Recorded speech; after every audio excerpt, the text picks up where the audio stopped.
Counting down the days, the future feels so distant. A lot of things have changed, and few have been resistant.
Is moving, and the power you misused will soon be your undoing.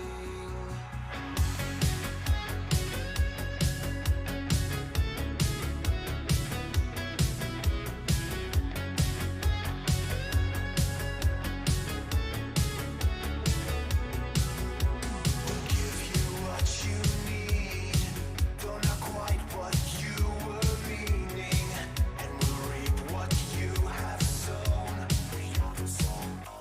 New machine. So lay waste to all we've made for your corporate palisade. You won't automate our roles if we digitize our souls. A new force will intervene, half human, half machine, and no enterprise on earth will make us kneel to your empire of steel. To your empire.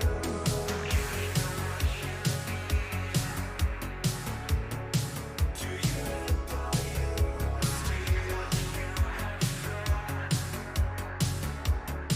To your empire. So lay waste to all we've made for your corporate palisade. You won't automate our roles if we digitize our souls. A new force will intervene, half human, half machine, and no enterprise on earth will make us kneel to your empire of steel. To your empire of steel. To your empire of steel.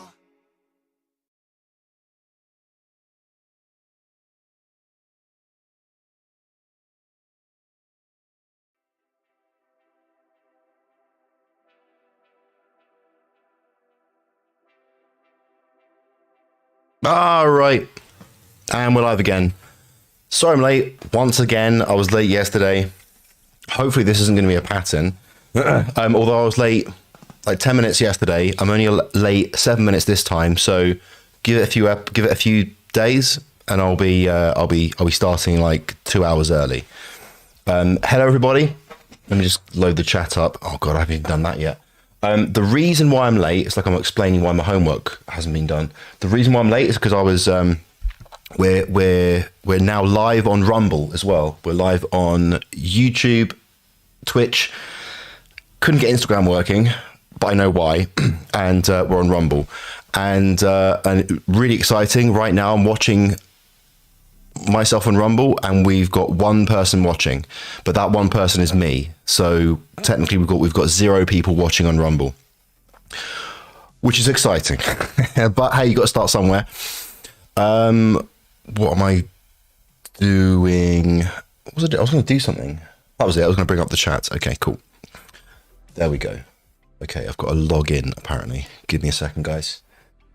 And then I'll come to you. I've got like a little chat window, but there's like a big one I can bring up.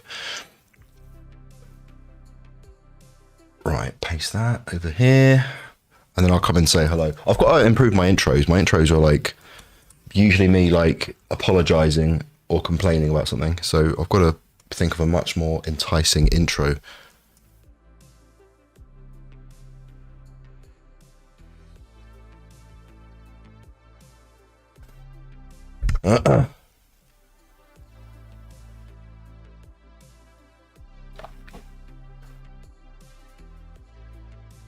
And we're in. There we go. Cool. Okay, so hit me up in the chat, guys. Where are we? All I can see is the messages from yesterday. Let's move that down. I've got something really interesting to show you in Bitcoin today. I was chatting with Shaman today. We're going through the charts, and let's bring that down there, minimize that. And I had a crazy idea, and I want to show you guys and see what you think of this ludicrous idea. Let's make that come up. There we go. Okay.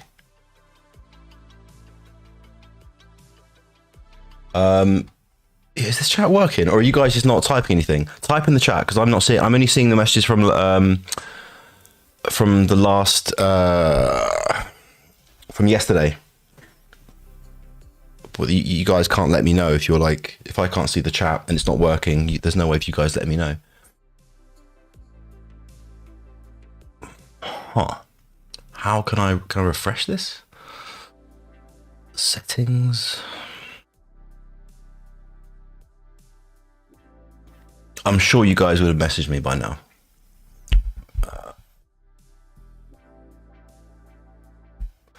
Let's try up here. Sorry guys, I'm gonna get better at this. I'm still just working out all the tech. If I bring that out, the actual little chat thing.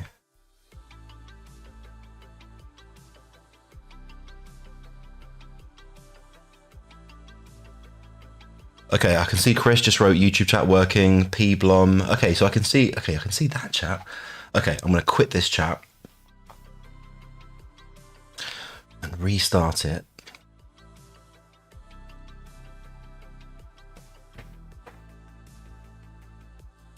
So yeah, I can see you guys. I can see Chris. The first message I can see is Chris, and then Chris from YouTube and P Blom from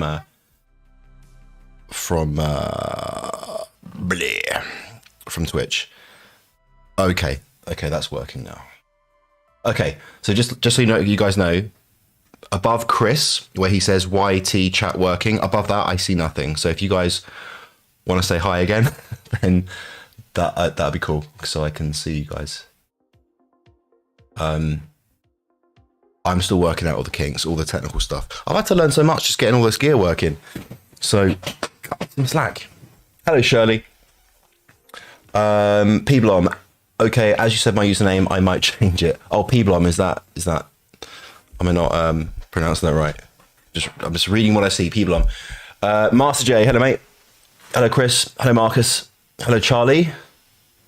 Hello, Tony. Nice. Wicked.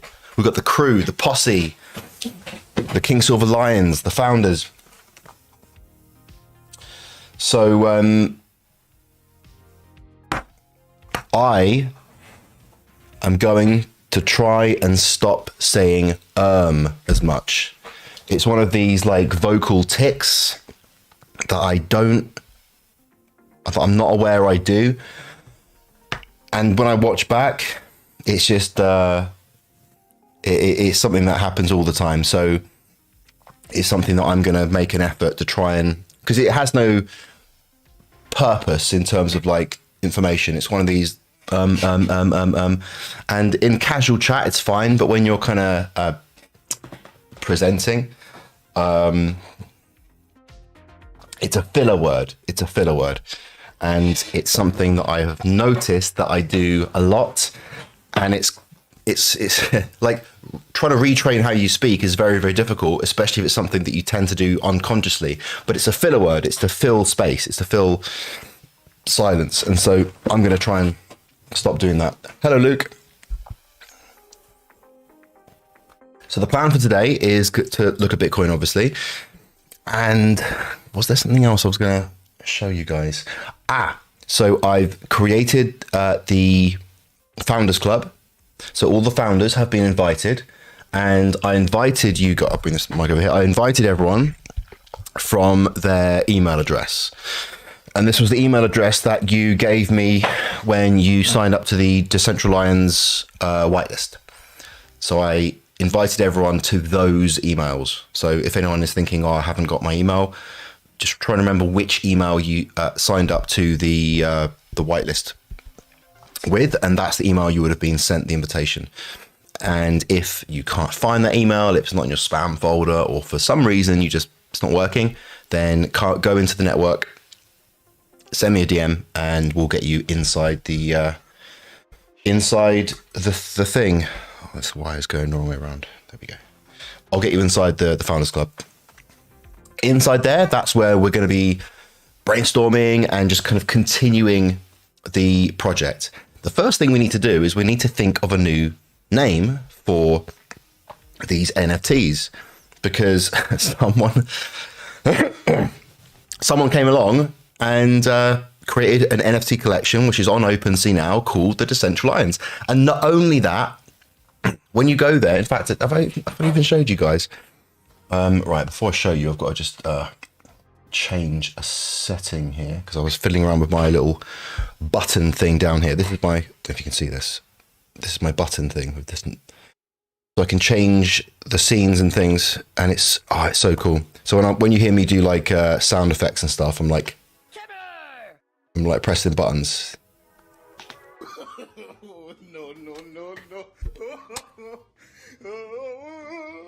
Etc. Anyway, so I need to just change something so I can change over to the screen, because I want to show you something.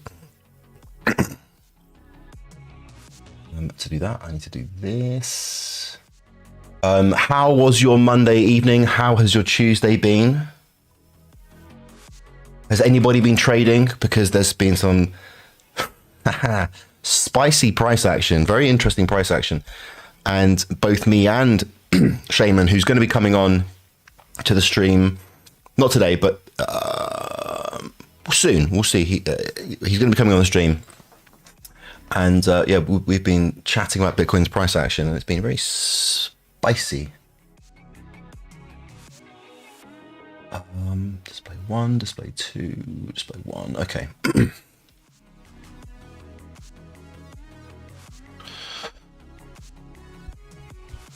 Hang on a second. There's 5 people watching on Rumble. Okay, is that some of you guys? Is that some of you guys coming over onto Rumble? Hang on, I should probably watch that.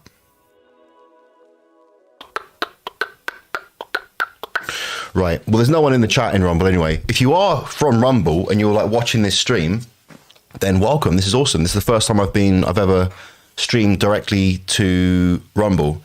In the chat, any of you guys gone over to Rumble? Is that you guys? Or have we got like legit Rumble people? Rumblers. All right, if you are from Rumble and you like don't know who the fuck I am, then this does get better. I'm going to be looking at Bitcoin. We're going to do some awesome advanced crowd psychology and market geometry analysis. But you've just kind of stumbled upon me doing just some admin, just like technical admin. I'm just like, just want to quickly, what was I going to do? Bloody hell, what was I going to do? I was going to show you something. Oh, that was it. Okay, so let me just quickly do something.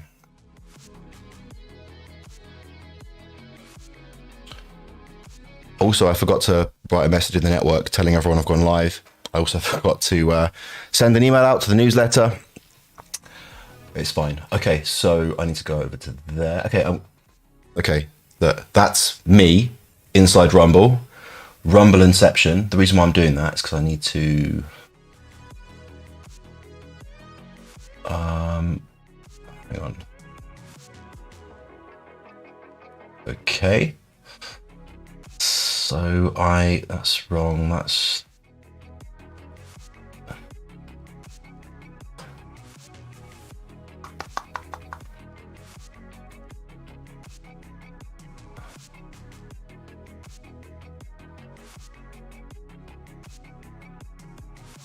There we go. Sorry about that. Bring that down to the bottom. Not the bottom, right there. And let's stretch that up to about there, and then I can get rid of the other one.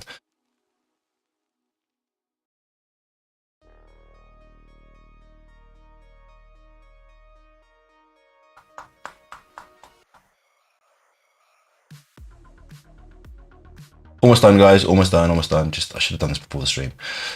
Sorry, microphone's over here. I should have done this before the stream. Almost done. Almost done. Almost done. Why is that doing that? No. There, done. Okay, cool. So that was the screen I was going to show you. So,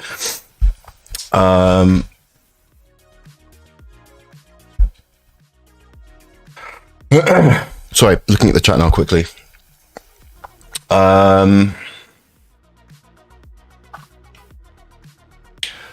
Charlie says you've been trading Forex. Shirley, I'm not watching on Rumble.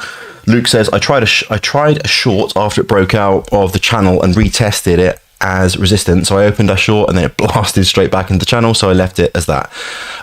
Luke says I did like the video on Rumble back on YouTube. Okay, cool. So you've liked it, but we've got 7 people watching on Rumble now. One of them is me. So that means, I tell you what, if you're watching a Rumble right now and you're not in the community, this is new for you, do me a favor, go in the chat and just say hey, just so I can see that, you know, there's some like legit Rumblers. That was what I was going to do. Okay, so now this is just like an old story that I was showing you guys the other day. But if I go to OpenC, no, that's the wrong keyboard. I've got this awesome portable keyboard. It's tiny, like this is how big it is. Because everything I've got is portable. Everything is portable. As portable as it can be anyway. The lights all folds away like these portable monitors. Look at this baby. Folds away. So everything's as portable as possible. Oh shit. So I want to go to open. Oh fucking hell. It's Bluetooth, and if it's too far away from the thing, it goes nuts. OpenC.io/collection.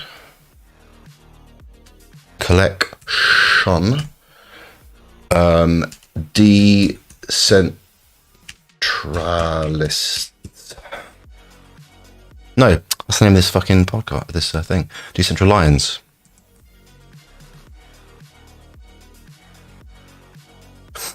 And it was, I forget who it was. Was it either Marcus or Barry in the community who pointed this out to me? And he thought, he was like, why did you create the Central Lions like in September 2021? Why haven't you told people? And I was like, what? And I went to this. I was like, oh my God. Because look, not only is it Central Lions, it's the founders as well. It's the founders. And it's nuts. And this isn't even, it's not even anything. It's not even anything. Like they're not selling. It's like, it's just like nothing happening. But back in 2021, you know, a couple of years ago, somebody, you know, made an NFT collection called Central Lions. It's a shame. I like the Central Lions name. But, we'll come back to Bitcoin in a second. But, yeah, it is what it is. So we're going to come up with a new name. And we're going to do that inside the Founders Club space. And if there's anybody who didn't manage to get an allocation of the pre-mint, these founders NFTs, I still welcome the input. So if you've got ideas you want to share, if you're still interested in the project as a whole anyway, because there are going to be opportunities to get later generation NFTs. We are going to do a pre-mint for the next generation. The first generation are called the founders. The next generation are going to be called the heroes. And they're going to be a lot more. Well, they're going to be, you know, more affordable than the you know the Generation 1 founders. So you can still contribute, but in the founder space, for all you founders, you know, big up the founders. We're going to do, you know, all the brainstorming in there. Which reminds me, if you remember when we, oh nice. Okay, I'm going to pronounce this bad probably, but Frase Pera is in Rumble. Legit Rumbler, nice. Welcome, mate. Nice one. For anyone who's new, anyone who's in Rumble, before we go into Bitcoin, look, we're going to go right into Bitcoin. We're going to look at some really cool stuff, right? We're going to look, for those of you who are new to this, we're going to be looking at some awesome advanced analysis that uses, that analyzes patterns that are formed by crowd psychology. And we're going to go into something called market geometry, which is really cool stuff, right? And for anyone who's new, I'm going to switch to a Be Right Back screen so you can see in the top right, if you want to find out more about the like this big project that is like the big vision that we're all working on, it's kingsilver.com.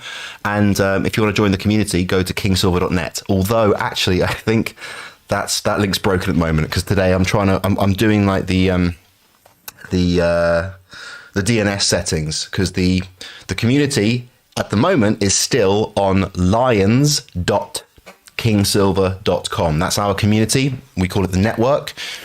And it's, the DNS. I'm still waiting for the DNS to update. So right now, it's still, the community can still be found on lions.kingsilver.com. But by tomorrow, it will be on kingsilver.network and the forwarder will be kingsilver.net. So if you're interested in sort of staying in touch and being part of the community, then hop over to kingsilver.net tomorrow. Or if you want to jump in today, go to lions.kingsilver.com. Hello, Esvar. Good to see you. So nice. Okay, over here I've got I can see the chat from Rumble. Oh, and obviously if you're on Rumble, hit follow. Let's get the old followers up. And also if you're on YouTube, hit the like button in the face. And if you're on Twitch, I don't know if you can like stuff on Twitch, but follow, click all the buttons, do all the stuff. And let's jump into Bitcoin. Let's dive right in. Let me get comfortable first. I've got like lean back on my chair. Right, nice. All right, let's go full screen. Hang on a second. Let me just like quit any apps and WhatsApps and Telegrams and all that, so no one messages. And also we get a nice, clean, smooth running trading view.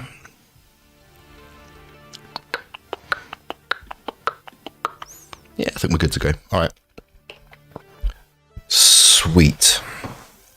Okay, I'm going to pull the laptop towards me. It might cut out. It tends to do that because I've got a little, there it goes, little dongle connection that's crap. Which means I just unconnect. It's unconnect a word. I just made it a word. Actually, while I'm doing that, I'm going to just quickly pop into the network and just tell everyone that we're live because I forgot to do that. So give me a second, guys.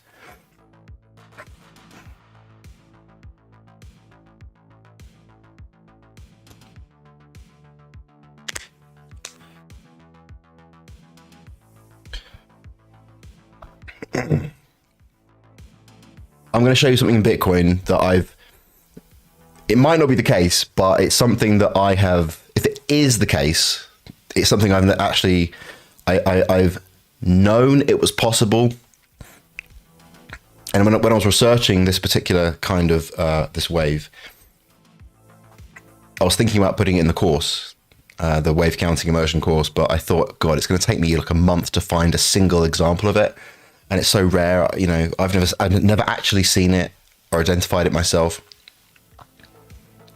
But chatting with Shaman today, I was like, I said, look, I've got a crazy idea, and I just moved one of the wave numbers. I was like, that is the only way that I can explain this price action, and it's nuts. So I'll get to that in a second. I'm like, these new guys.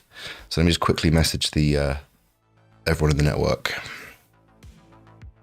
What do you guys think it is? Try and guess what you think it is with this like recent Bitcoin price action. What do you think I'm going to do? What do you think I'm going to show you? Members. Message all members. Here we go. Hey, Lions.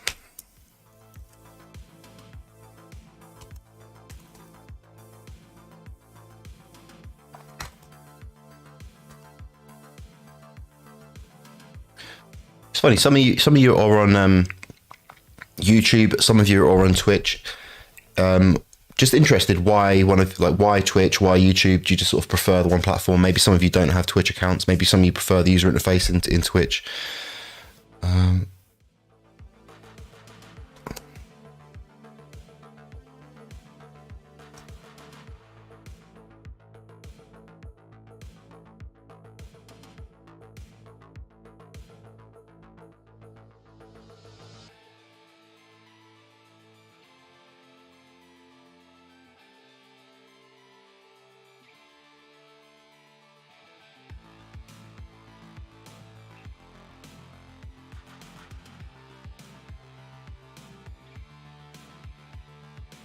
And by the way, the Twitch username right now is the old username that we've been using, which is King Silver DeFi, but you can only change your usernames every so often. So I'm going to be changing the King Silver DeFi one soon as well. But if you guys are subscribed, you're following the Twitch, that won't I think won't make a difference to you guys.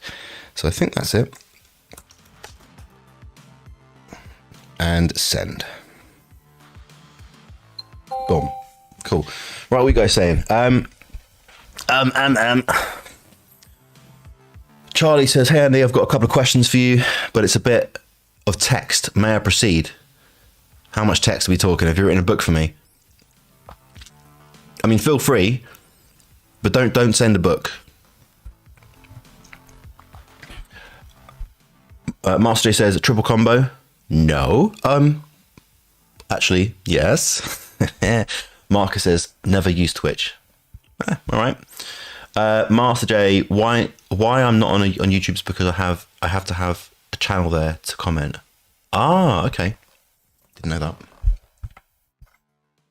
All right. Enough teasing. Let's jump in.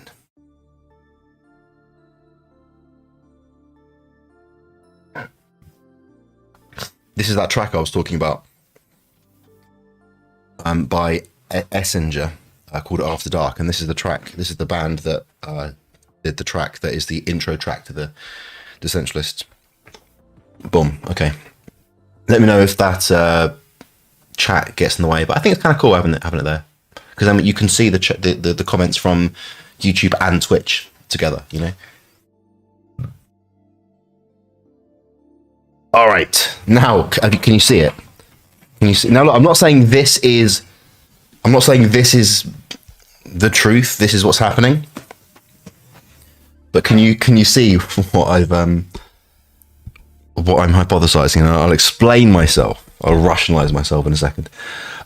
Charlie says, "Damn, it's a bit of a book. Maybe I can split it into short segments." Charlie, what are you doing? What do you mean you've written a book? Because how can I help you if I've written a book? I understand you want help, but I mean, come on. I think there's a time and a place, Charlie.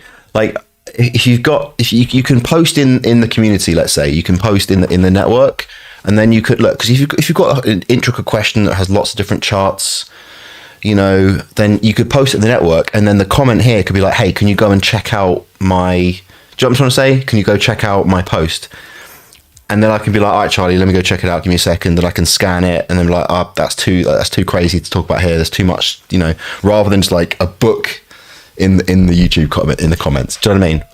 That's what I would suggest. Like, put it in the network. Because if you write a book here, then people comment and then it's gone. It's lost in the chat and it's gone, right? Whereas, and look, and also if you put it in the network, other people can comment on it too, right? Not just me. But then it's there, and if it is complex, I can digest it, I can think about it. But if you put it here, it's going to get lost. That's my advice. That's my advice. All right. So anyway, can you guys, Master J, can you see what this is? Can you see right now? Can you see what I'm hypothesizing? We go to a. Hang on, watch this. KuCoin 4 hour. Oh yeah, okay. There we go. Right, can you guys see what I'm can you guys see this? For those of you on Rumble who have no idea what I'm doing, this is a combination of a few different types of technical analysis methodologies. The first one, the sort of underlying one, being something called Elliott wave principle, which was discovered, created back in the 1930s by Ralph Nelson Elliott. And the second one, layered over on top of that, is called the sort of methodology is called market geometry, but using something called Andrews median lines, and that was by Dr. Alan Andrews, which was also discovered in the 1930s. The 1930s was like this kind of the golden age of financial market technical analysis. I'm going to have a quick drink of my drink, and to make it not ASMR, I'm going to just mute the microphone while I have a little swig.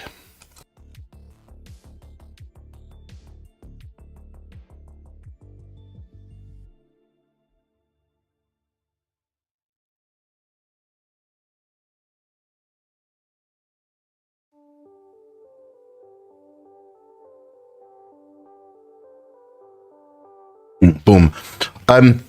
There's 11 people now watching on Rumble, and this is my first time ever streaming to Rumble. So do me a favor, come in the chat, say hello. I'm looking at the Rumble chat right now. So the rest of the chat over here, I've got YouTube and Twitch, and over here I've got Rumble. But yeah, if you're watching this, say hello and follow. God damn it. Hit that follow button. Be cool like us. Master J, is that a crazy running flat with a triangle as a B wave? No. Well, maybe. Maybe. I was actually thinking like a crazy X wave. But B wave 2. Charlie says, damn, it's a bit of a book. Maybe I can split it. I read that already. Okay, I'll post it in the community and I'll come back. All right, cool. Post it in the right section as well, yeah? MWH10, hi guys. Hang on a second. Martin, is that you? Because that doesn't count. Martin's the producer. Yeah, I think that's Martin. That doesn't count. Come on. Martin, if you've got 11 windows open and you're just trying to beef up the Rumble viewings.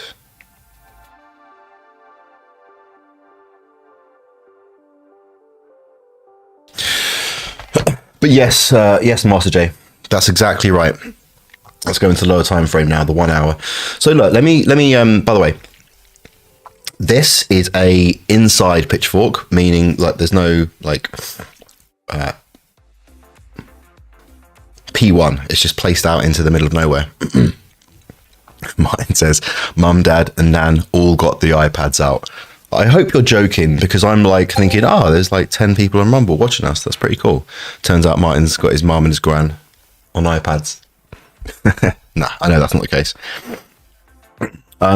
So this pitchfork is sort of manufactured. It's not based on 3 key pivot points, but if I just take it away, you can see this like this center line, and the center line is a concept that was originally coined by Roger Babson, whose work is what led to the median lines, which because Dr. Alan Andrews met him at a party and they started working together, and the research that he did based on Babson's work, Babson's center line and action reaction lines, is what led to Andrews' median lines, which have a probabilistic they actually have mathematical probabilistic outcomes.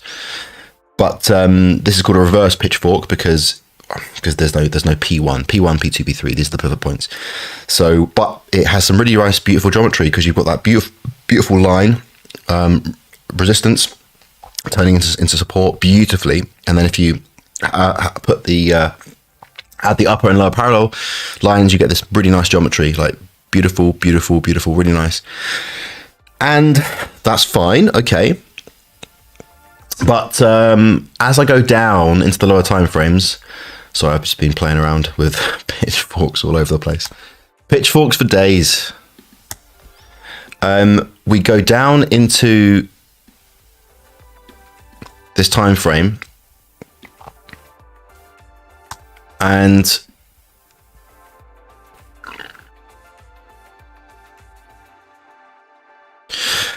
we arrive at this.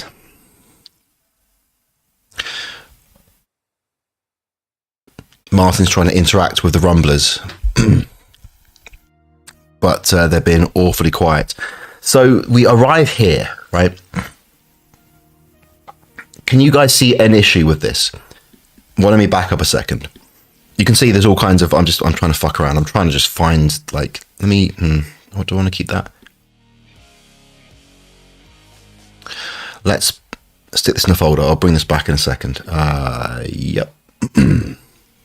Trend line. Trend line. Where's this? There. And this. Okay.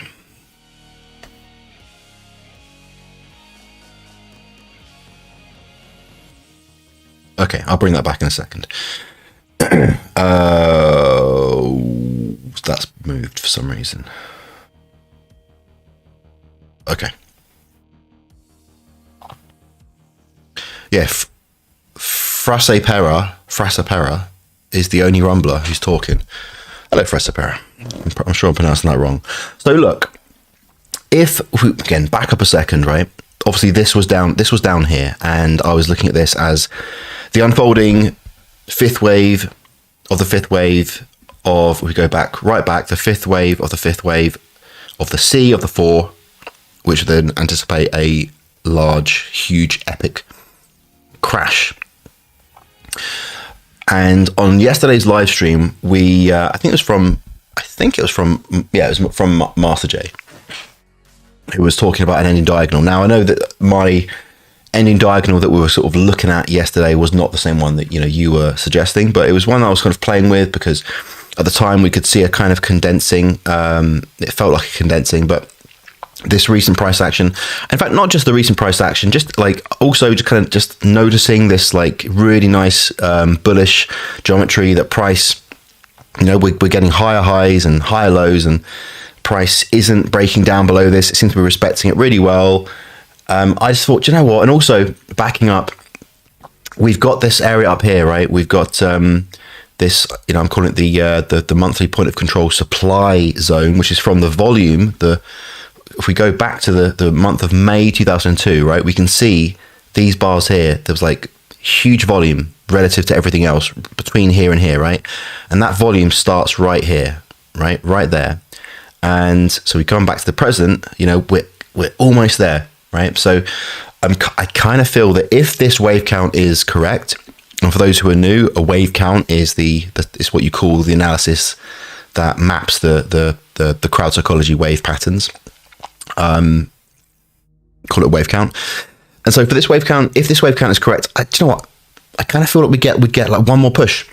I think we get one more push. That's what I kind of feel. So I was kind of thinking like, yeah, we're contemplating a potential ending diagonal, but I just thought, I kind of feel my gut instincts we've got another push up. So that idea of that crazy idea yesterday, I was like, well, you know, the short, high, low risk, tight stop, good reward to risk ratio. It's like, yeah, but that's just taking, that's not like, you know, professional trading, high technical trading, precision trading. So that's not what we want to do here. We want to be nice and precise. We want to get some confirmation. We want to have a lot more kind of certainty, more certainty, not absolute certainty, because that can't be found in chaotic financial markets. But we want to have some certainty, so we don't feel like we're just, you know, just gambling. And so we want to keep on watching if we're looking for that kind of that swing trade. And I have told you guys that at some point soon, in the next week or two, we're going to be doing more kind of scalping, more kind of day trading stuff. And a lot of that I'll be doing during the daytime. Me and Shaman will be doing it, hanging out. And then I'll be kind of coming on stream, and we'll have a little segment where I'll be walking you through what we did, and maybe we can do some sort of bar by bar replaying, and I can involve you guys and say what would you have done here? Who wants to go long here? Who wants to go short? But for now, we're just sort of eyeing a potential swing, a potential bearish swing. So,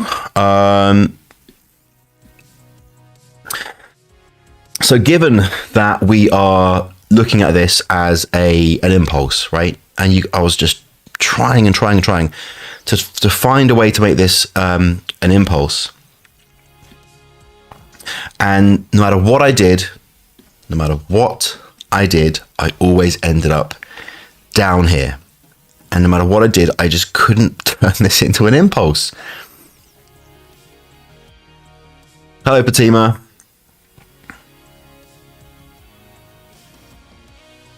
I couldn't make this an impulse. Like Master J or anyone else here, have you guys been, what's your wave count saying for this part right here?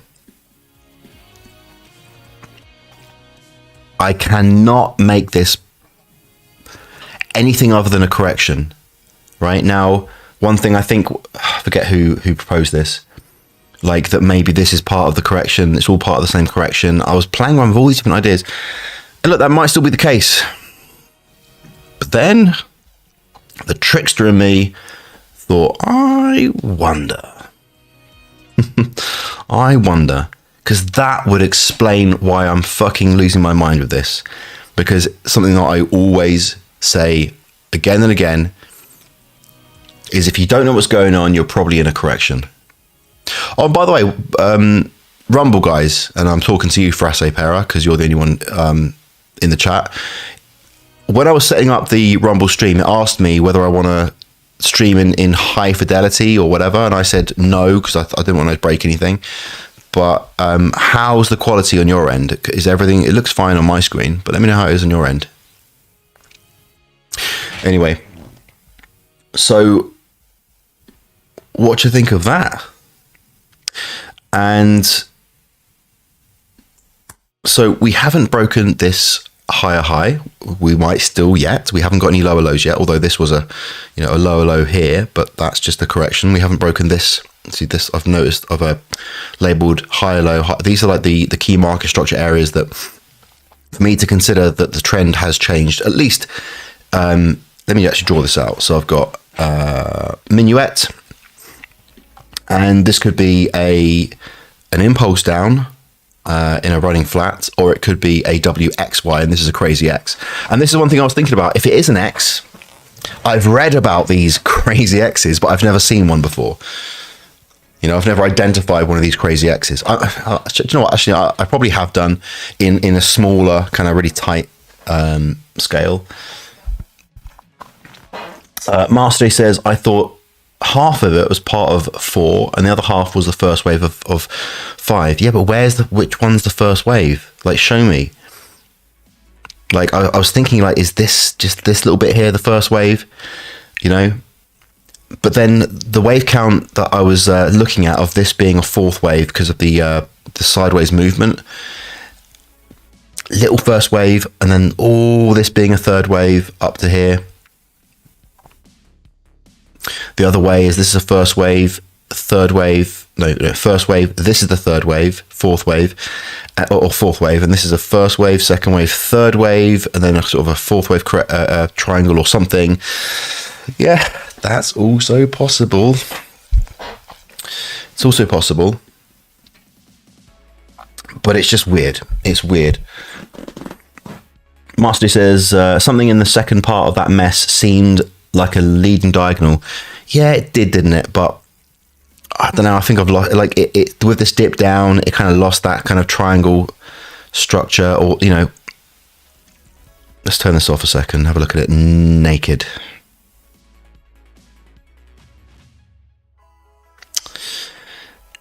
I mean, if this was like the 1, the 2, the 3, the 4, the 5, I think that's what we were thinking, weren't we?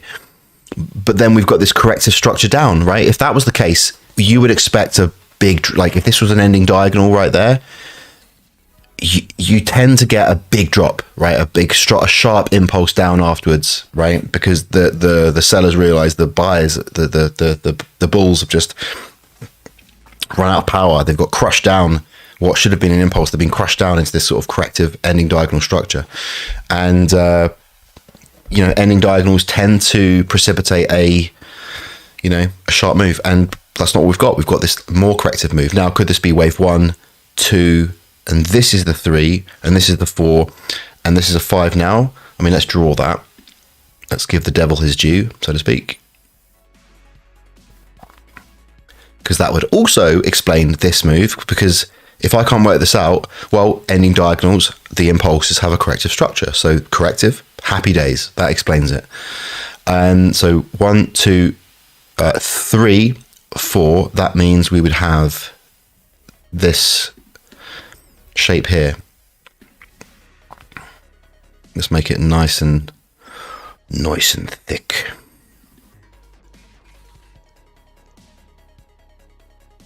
So Master J, are you kind of, I mean, that's far more likely than my idea. I'll give you that. I'll tell you what, if we break this higher high and we get another push up, then I would say I don't think that's the case. But if we break down, well, but if it is a flat correction, we would expect a sharp move.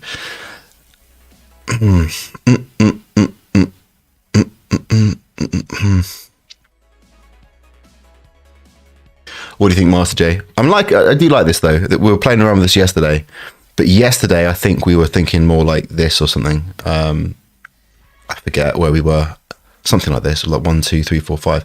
I think that's what we were looking at. Let me see. Yesterday was the 20th. So yeah, we were here literally. That was where we were doing the stream, about there. And but it's moved down and then back up, and it's corrective. So, but yeah, I mean, it could still be the case, and you know, it is coming up to, I don't know, God, 1, 2.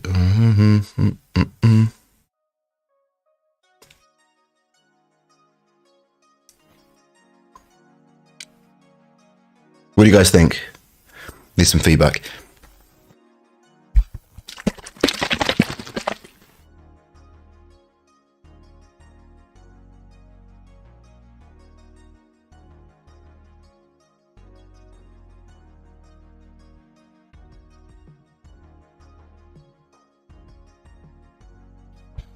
Yeah, Master Day says, I think I want it to be the end of this big four, and that may mess with my judgment. Yeah, man. You want it to be over. Charlie, it looks like an ending diagonal. Yeah, it does, doesn't it? I mean, it's far more likely than what I've done here. All right, you guys, I'm gonna sink back into my crazy swamp. What the hell is that? Oh, okay. Yeah, that's the anticipating where the 5th might end. Interesting. Okay, let's turn that to green. And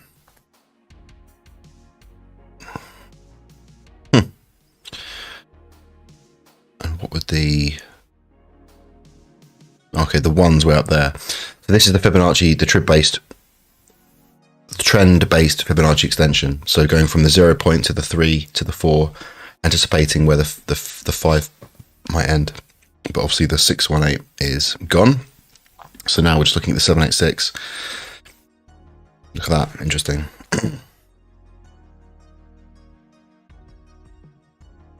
Interesting.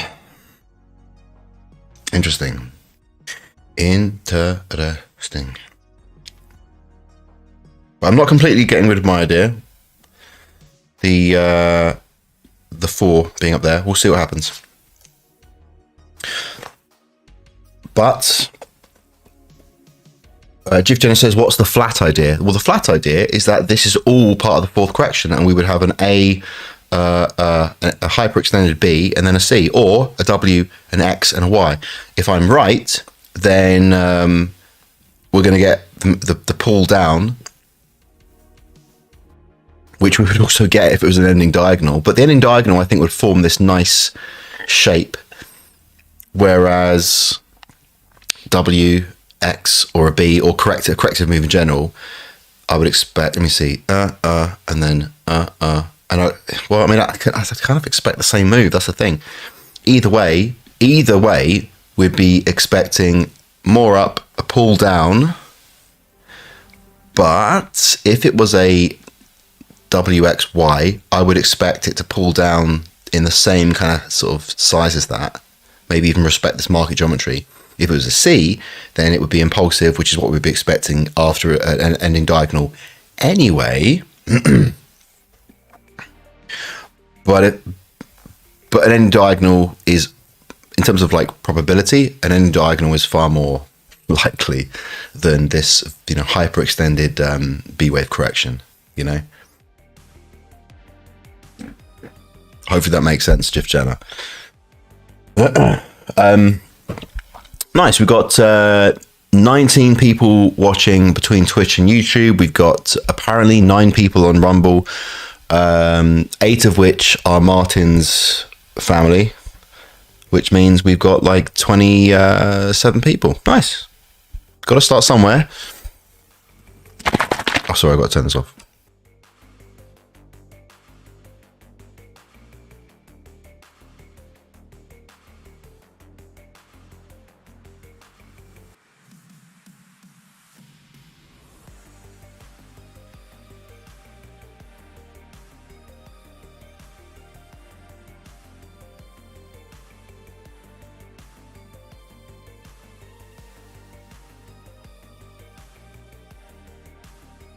Jif Jenner says, I guess the flat would mean there's still some up to go. Yes. Yeah, that's the thing about the flat. The flat idea would expect another move up. Although,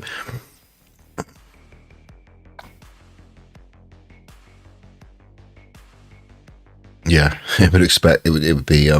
That's the thing, man. Like, if in fact, let's lay it all down now. So, if that was to be the case, then this is where, let's say it did end there. Right? So that means that the first target, well, the first target would actually just be there, which is, and let's say it stopped here, right on the geometry. The target would be this, the monthly point of control, which I talked about back here, right? That level is here, right? This is the one bar back in that month that had the most volume. Although it's not too like important in the sense that, like, yeah, it's a little bit bigger than the other bars, but generally it's a zone. Like, this whole area had like tons of volume, so it doesn't really matter that it's this particular bar. But the point of control is programmed in. Like, if I remove this, you can see the line there, right? It's called the point of control. And so, you know, every trader, institution, not every trader, but, you know, a lot of traders, institutions, and also algorithms can be programmed very specifically to look for and respond to those particular points of control. So it's something very, it's not abstract. It's not kind of up for, you know, interpretation. The point of control is the point of control. And so it's something to know about, because it's something in game theory. It's called, what's it called in game theory?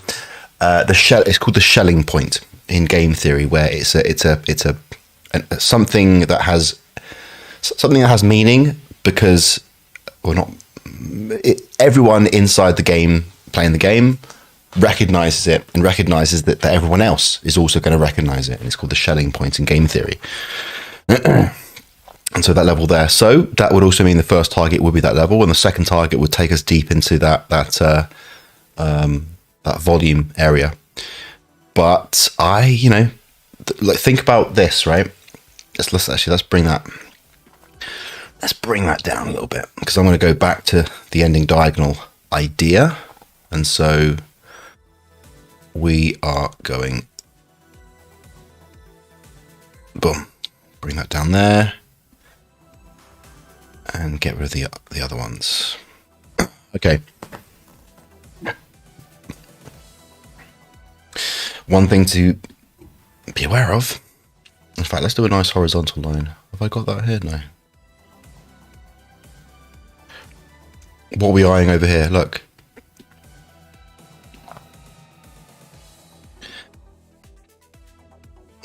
Does this number have any significance?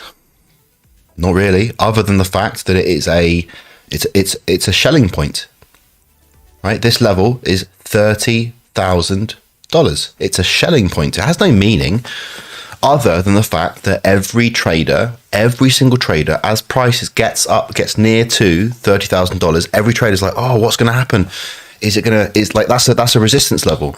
It's a resistance level just by like a potential resistance level, just by virtue of the fact that it's a clean number, 30,000. Every trader will be looking at that and thinking, oh, other traders can see this, we're about to hit 30,000. It's a psychological resistance level, or it could be a potential support level if it was above it. Let's change it to a dashed line, and let's write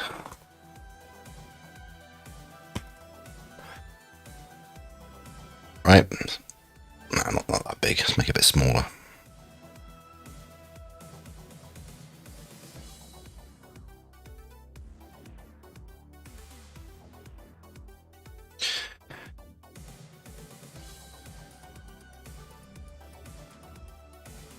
There we go. Right, 30,000. Now we've got a little bit to go, but I don't know. I mean, that's why I'm saying it's so close. It'd be weird for it to turn around right now. But, and also with this very kind of crazy price action, let's say this is an ending diagonal. Well, what if this whole thing is the wave 1, and then this is going to be a wave 2 down here, and then a wave 3, a wave 4, a wave 5, and it's going to be a much bigger ending diagonal. Who knows, man? Like, you know, whatever happens, I think we're looking for a short. I think, not trading advice, not financial advice. Raphael says, your point of control is also a CME gap down. Interesting.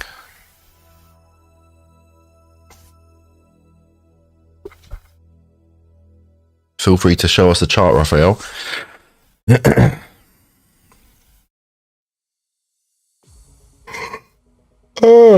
Pardon me.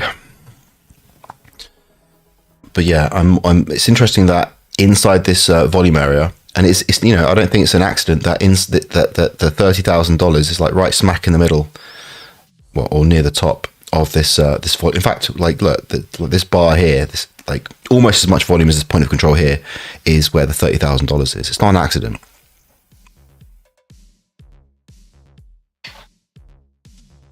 What time is it? 9 o'clock. I've been going for 1 hour. Let's go full screen.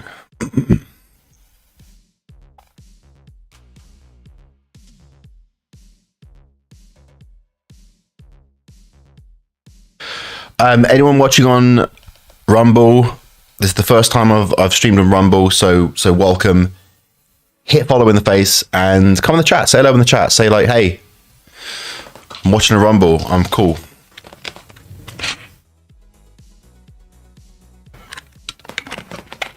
And yeah, so from now on, so I'm streaming on YouTube and Twitch and Rumble. I'm trying to get Instagram working and streaming on Instagram as well. I can be streaming on Twitter. I should do it. I got it working before. Charlie says, it looks like the post I made, it doesn't show here on YouTube. How can I share it with you, Andy? Well, of course it doesn't. What do you mean it's not showing on YouTube? It's in the network. I mean, I can go into, but let me just look. Give me a second. Let me just let me pop into the network and have a quick look.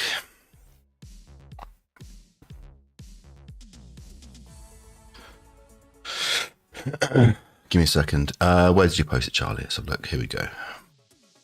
Where did you post it? In the Wave Lounge. Oh, Jesus. That is a book.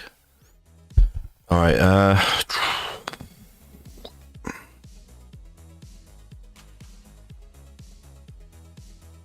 Yeah, I'll be sitting here reading this for ages, Charlie. I'll get back to you. I'll reply to this, you know, tomorrow. But I think the best questions for a live stream are quick, snappy. You know, hey, Andy, here's a chart. What do you think of this? But this looks like this is a lot. This is yeah. So I'll get back to you. If I don't, hassle me. Just message me and I'll come back to it. But yeah, it's a bit of a book. Raphael says the 2 pink lines at the top. Let's go back to here. The 2 pink lines at the top. At the top, what? You might have to retype that, Raphael. The 2 pink lines at the 2IA a gap. I don't know what that you were saying. We've got 13 people watching on Rumble now, and only one Rumbler is in is a message in the chat. So if you are on Rumble, say hello. I'll give you a shout out, old school style. Sorry, I'll come back. There we go. Let's go. Sorry, what am I doing? This is inside the network. See, it's still lions.kingsilver.com. So let's go back into TradingView. Okay.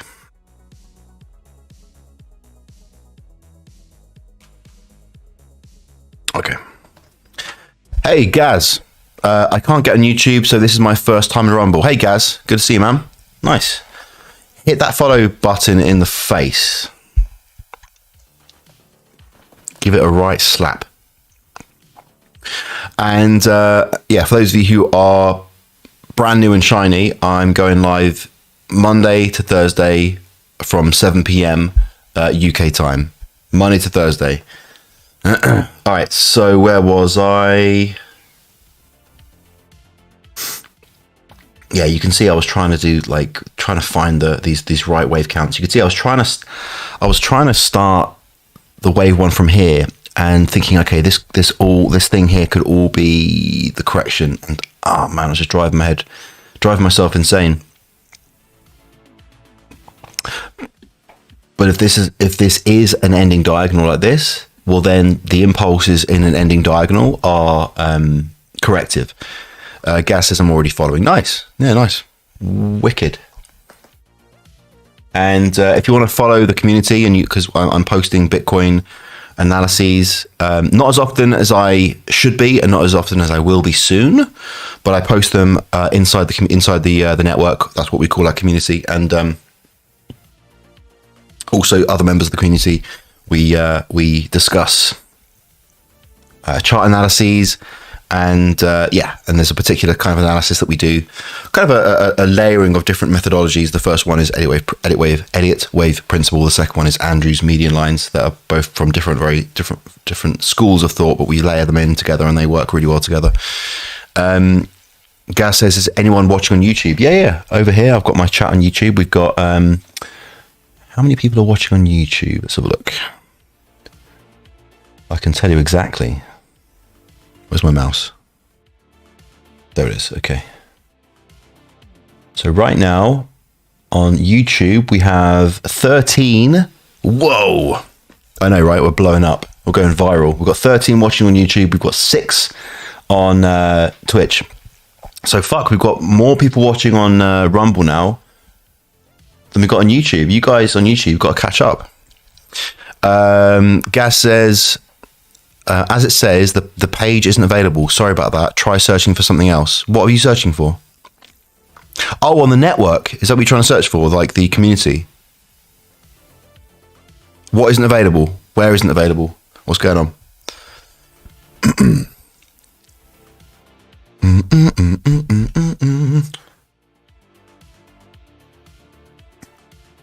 So... my link. What link did I give? Did I link somewhere? Where's the link?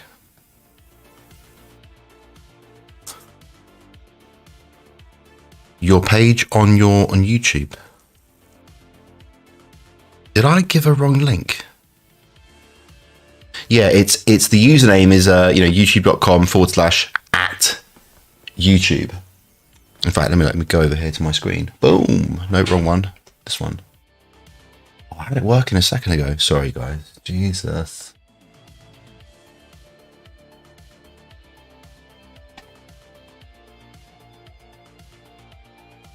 There. Okay, got it. So if I go over here, I'll show you guys.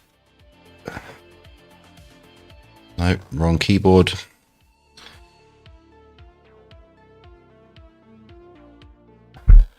Oh, shit. YouTube. Here we go. Look. Decentralists.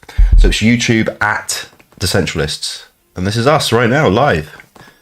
So @Decentralists. So in the network. Did I send you guys the wrong link in the network? What a pleb. I'm talking about me here. Right, give me a second. What did I do?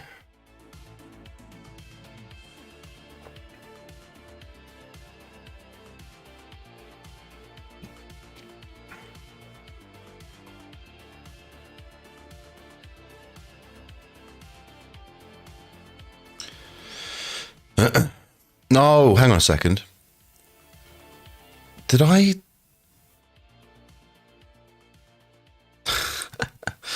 Oh, Jesus. Yeah, it's not Decentralians, it's Decentralists. Did I tell you guys oh God, that's the second time I've done that. Okay, Andrew sent you a message. Decentralians. Oh God, what am I doing? Yeah, so I sent a message out to the entire network saying it's YouTube @Decentralians. That's the second time I've given the wrong link. Yeah, sorry guys. That's not you, that's me being a pleb. Okay, I'm going to send it again, although it's obviously a bit late.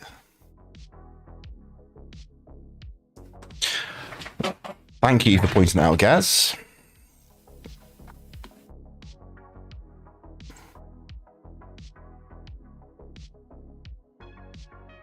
Because I had the NFTs in my head, the Decentralians in my head. So, yeah, anyway.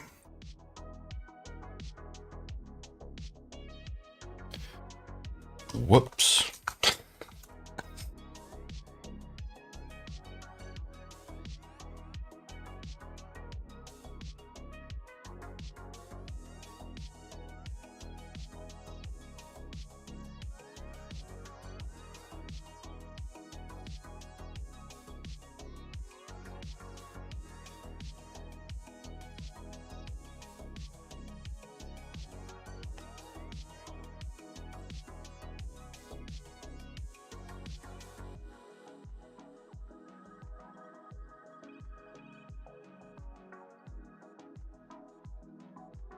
There we go. Send. All right, sweet. All right, let's carry on. Where was I? Okay. So, let me bring up the chat again. What you guys saying on YouTube and Twitch? Raphael says, I tried posting a link to my chart, but it doesn't seem to be in your comments. In my chart, the two pink lines in the CME gap that I was referring to, what about mapping out? A netbroker says, what about mapping out your wave counts in the 4 hours to see the bigger picture? Yeah, cool. I think I've done that already. I'll get back to that in a second. But Raphael says, I tried posting a link to my chart. Where did you post it? What, in the chat? I don't think I saw it. Scrolling up. No, I can't see it. Where did you post it, Raphael? Did you post it to me to the network? Do you want me to look into the network? Say, like, tell me if you want me to go into the network and have a look at my DMs.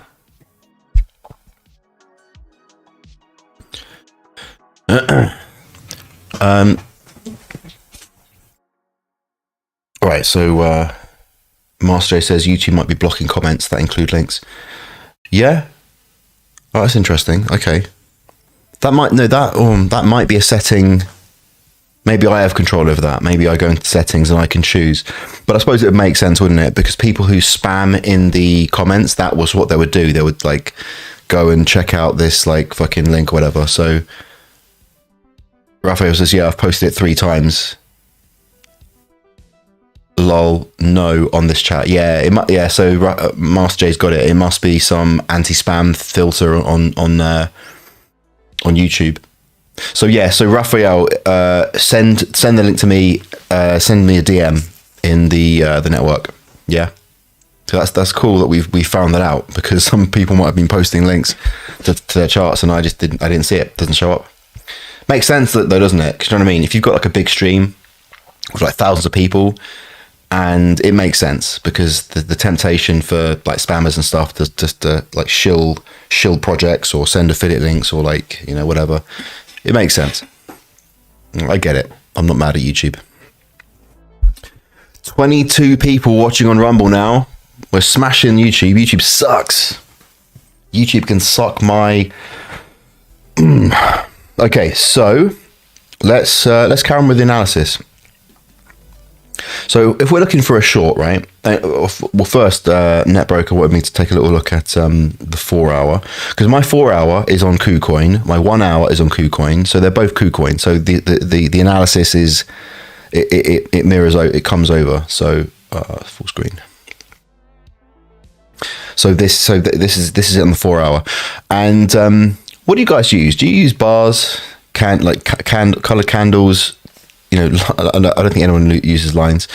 Like I used to, as you guys know, when you started the wave counting immersion course, I started off with lines, and then I switched to these candles, and then I sort of for a short time was playing around with these because they are beautiful. They do look great, don't they?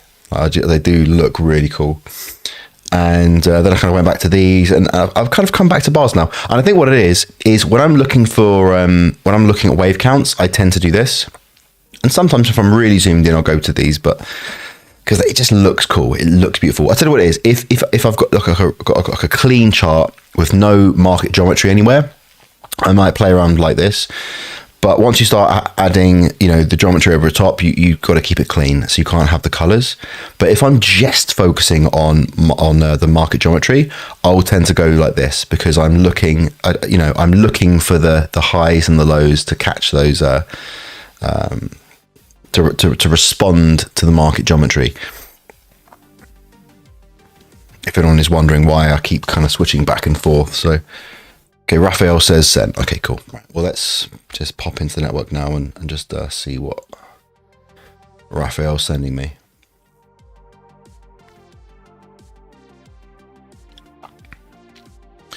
Oh, Raphael, you did send me a message the other day, didn't you?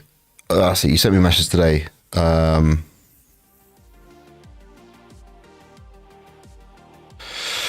It's an interesting question. You said, Andy, if the banks start falling, don't you think the 1% would move their assets to Bitcoin and crypto in the short term, pushing the price up even further? No, I don't think so. I don't think so at all. Look, the 1%? You know how much money is in the 1%? It's no. I mean, I don't think there's enough liquidity for the 1% to put all of their assets into Bitcoin. No, I just don't think so. I don't think so. I mean, look what happened with. Just to go back to. I'll come back to you in a second, Raphael. I want to just. I said this before, but like, let's get rid of this. Like, look what happened. The pandemic crash, right? Look at this absolute collapse that happened here in the pandemic, right? And this is when all of the stocks are crashing, commodities are crashing, everything's crashing, and you could have the same argument. Well, with everything crashing, surely people would want to put that money into crypto because it's not affected by all of these, the legacy economy and all this kind of stuff. No, that's not what happened. I mean, in fact, if you'd have told me to guess what might happen in a situation like that, I might have been on your side and said, yeah, like it makes sense that assets would move to something that was isolated from that. But that's not what happened.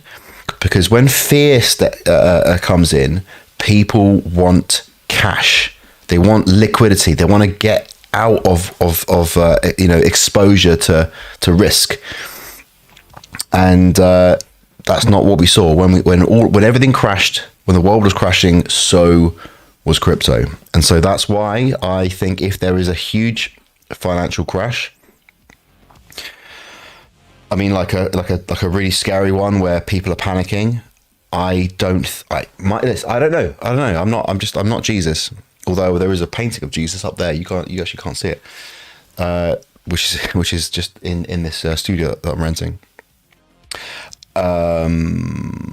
I believe that panic would also extend into Bitcoin and all institutions, and I think people are driven by fear, and also people anticipating the fear in others, and also because of the wave count that I have, this wave count is pointing to a big crash. That's all I'm saying.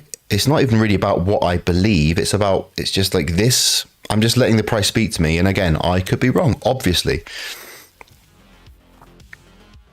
But this wave count hasn't been invalidated yet. That's all I'm saying.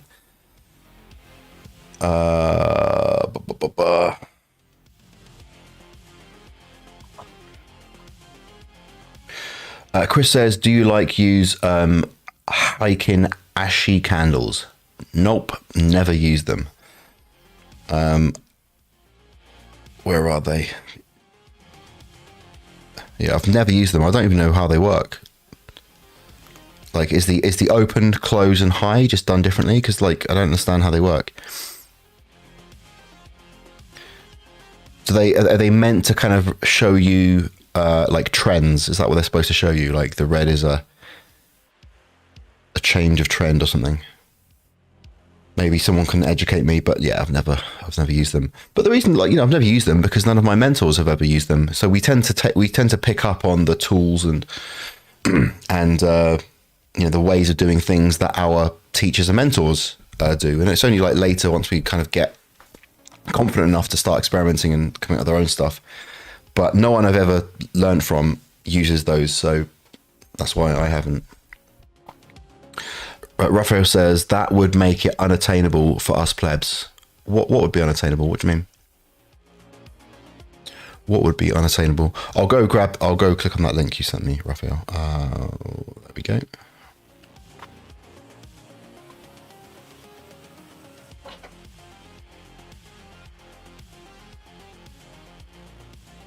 Cool.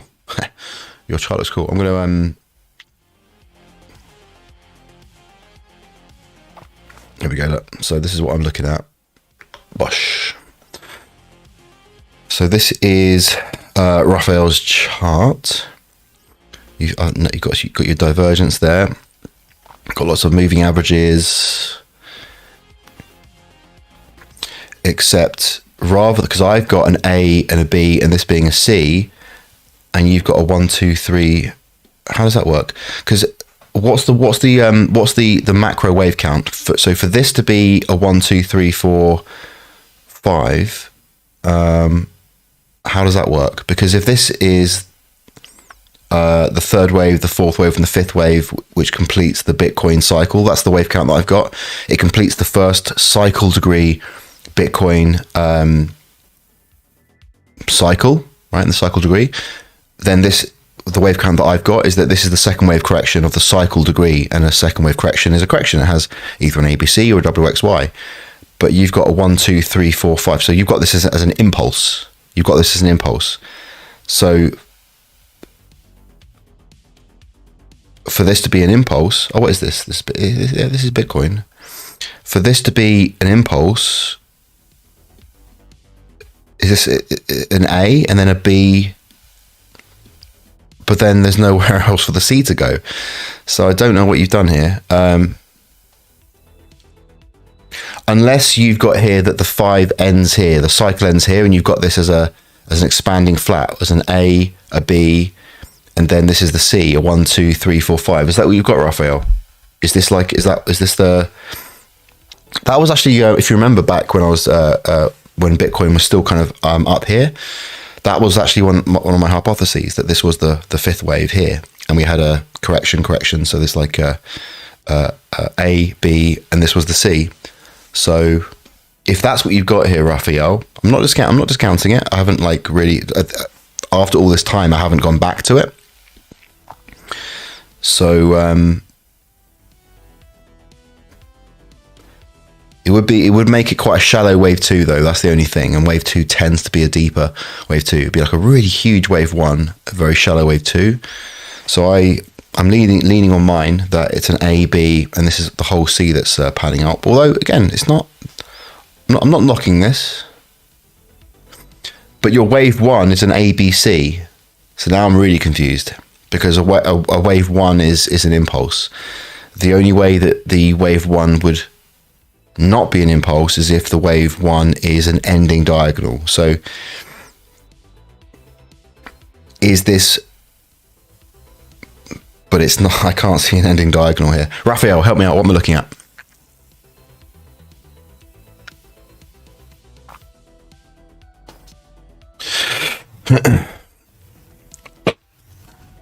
Oh yeah, Martin says drop a like on the stream. Can you like on Rumble? Can you like stuff? Can you like streams? I don't know if that's possible.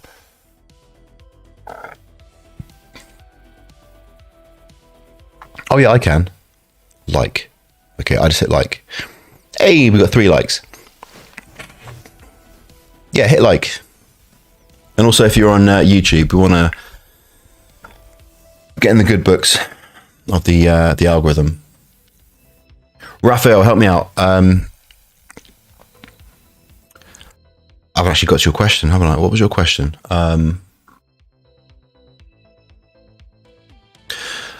The 2 pink lines at the top.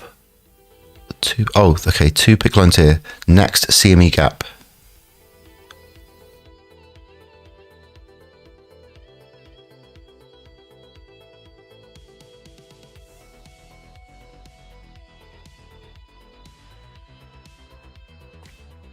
Raphael says, I'm counting a C as the entire wave. Right, so you've got a flat, an expanding flat correction here, right? You've got your cycle, your Bitcoin impulse ends here as the fifth wave, right? And you've got an A, B, and C, right? That's what you've got, Raphael, yeah? I'm not knocking it, but if that's the case, then this first wave has to be 5 waves, and this is one of the reasons why I think this is one of the reasons why I got this as an A, because it just anyway, But yeah, so actually forget I said that. That makes no sense. So yeah, if this is a wave 1 or a wave A, it has to be impulsive, right? Because, that's the way it works. So that needs to be redone because I've got here an A, B, and a C, but wave 1 is 5 waves. Waves 1, waves 5, waves 1, waves 3, and waves 5 are impulsive, and they have that 5-wave structure. So, right, I'm going to refresh what I can see on Rumble because we started with 22 people following us, and I want to see if we've got any more people who've smashed the follow button. I'm going to hit refresh. We've still got 22 people following us. Oh well, I guess I'm not that interesting. I don't actually know what you mean by next CME gap. I don't know what that means. I thought I'd find something in the chart here, but I don't know what CME gap means.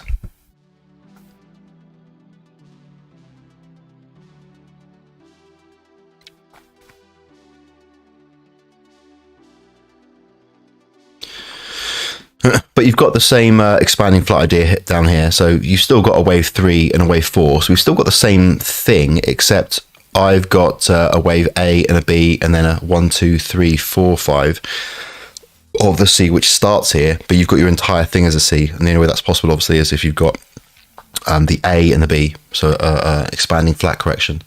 Raffo says yes in reference to your point of control gap.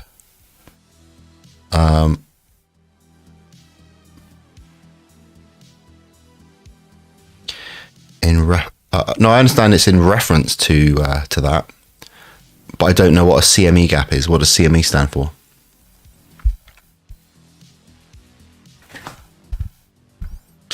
If it's a term unrelated to the crypto space, that would explain why I don't know what it is, because I don't trade stocks, commodities, currencies, forex, nothing. I'm a crypto maximalist. All right. So let me know if I can help you more, Raphael. What time is it? It's 26 past 9. I've been going for an hour and a half-ish. Let's just go back into Bitcoin. So obviously we're waiting for that to play out, and this needs updating as well. So these last two haven't been updated, and actually I'll show you something else that I was. This is the 5 minutes. So I was on the stream, not on the stream. I was hanging out with. Actually, I'll read what Raphael says.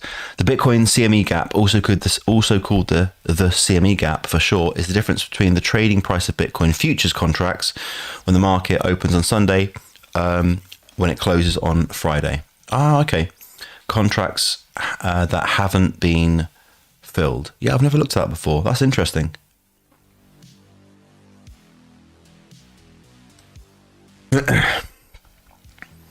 Yeah, I've never looked at that before.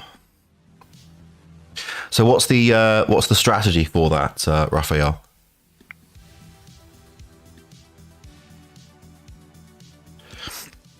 Because when you're trading futures contracts, there is something called the funding rate, because a futures exchange is an isolated market, and so it in order to try and get the market participants to keep the price as close to the spot price, the real price of Bitcoin in this example, they use something called the funding rate, and it essentially means that when price is above it's called the index price, which is the price of like Bitcoin on the spot markets. Then I can forget this right around. It's like, yeah, that's it. Then the longs essentially pay a fee to the shorts, and then that incentivizes more shorts than longs, and therefore it adds a bit more like it's like a really sophisticated way of adding a little bit of selling pressure on the futures market. And then when the price is underneath the price of spot, the reverse, the shorts pay fees to the longs, and therefore there's a bit more incentive to be long rather than short, and it puts a little bit of buying pressure onto the futures market. And these funding rates mature, like the funding, like the fee comes out of the accounts typically every 8 hours.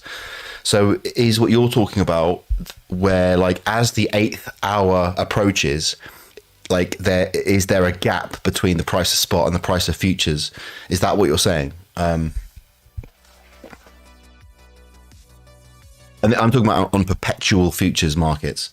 I've never traded on regular futures markets where the contract has a expiry date. I've only traded on perpetuals.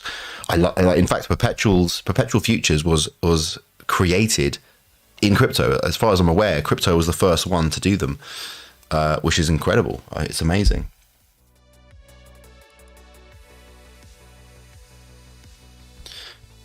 Raphael says, take profits, beginning or end of that gap. Oh, okay. First yawn of the day. I'm getting sleepy. Okay, so yeah, something else. I was let's go back into Bitcoin. So I was. Charlie says, Andy, in the 5-minute time frame, how do you make your wave count without being overwhelmed by too much data? Well, you choose a wave count. You choose a time frame that isn't going to overwhelm you. I mean, like if you're choosing, this is the 5 minutes. If you're choosing the 5 minutes, the reason why you're choosing the 5 minutes is because you want to zoom in and look at this, right? That's why you go to the 5 minutes, and then you're looking at the same amount of bars as if like this is the 1 hour. So let's choose the same. So it looks the same. This is the 1 hour. This is the 5 minutes. So you only choose the time frame that gives you the amount of bars that you need to see without it being overwhelming for what you want to look at. And when I go to the daily, you look, it looks exactly the same, right? And so, but the reason why I'm zooming out is because I want to find something. That's all I'm doing. I'm not going to do my if I'm doing my analysis. If I want to analyze all this, 5 minutes, it's too much information. It's all kind of crunched up. No.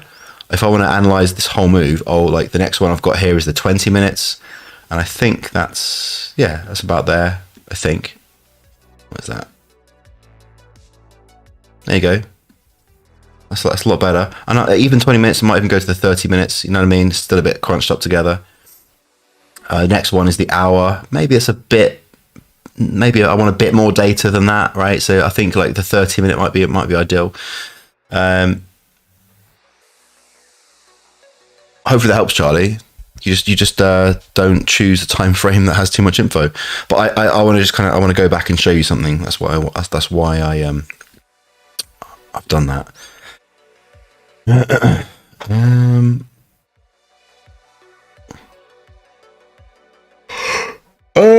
Pardon me. So I think we're going back in time. What were we doing? We were looking for potential.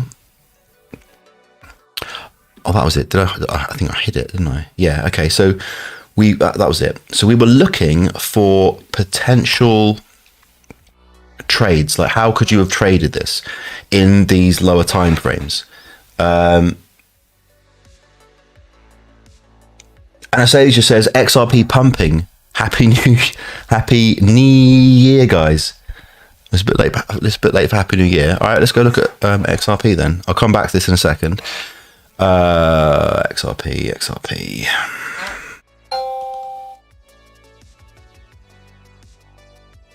Let's have a look.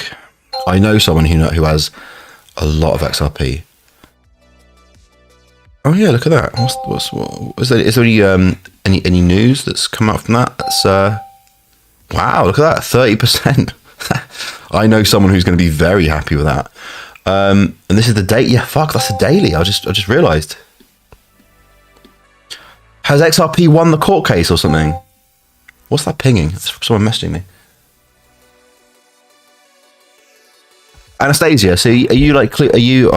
You've got XRP. You're happy, obviously. But has there been any news?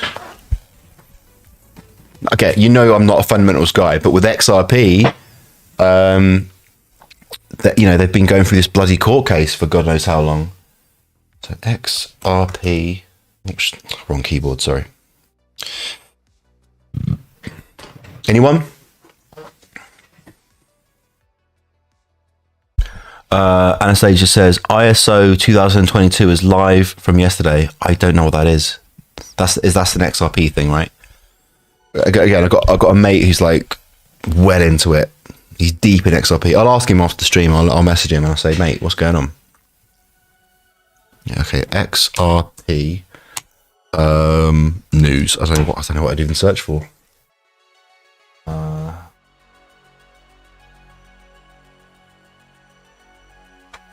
Look at that, up 20 up uploads. For you XRP fanatics out there, Anastasia says no news probably before settlement. Settlement is coming in my opinion. Yeah, my mate keeps going on about it as well.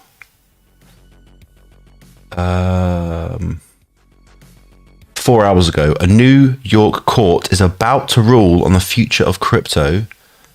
Okay, let's have a look at that. XRP climbs 10% in a green day. Yeah, it did more than that though. But I'll click on that, see if that points us to any news. Okay, so the first one, a New York court is about to rule on the future of crypto. Securities and Exchange Commission's case against Ripple over the XRP token will establish a critical precedent. Yeah, blah, blah, blah. Yeah, it's given the history.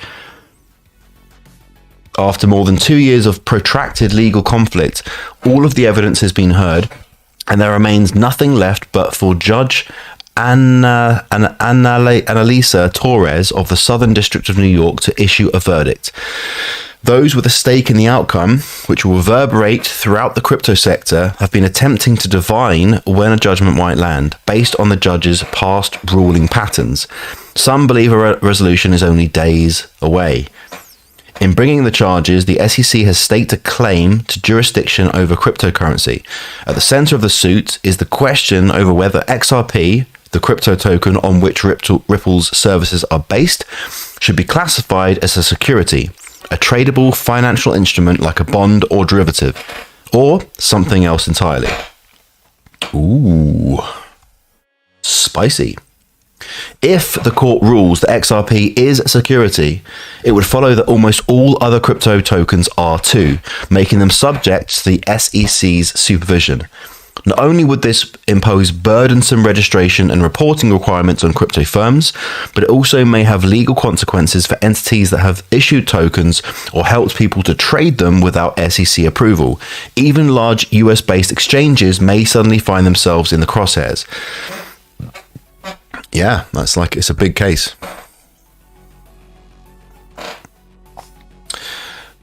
Okay, yep. Yep.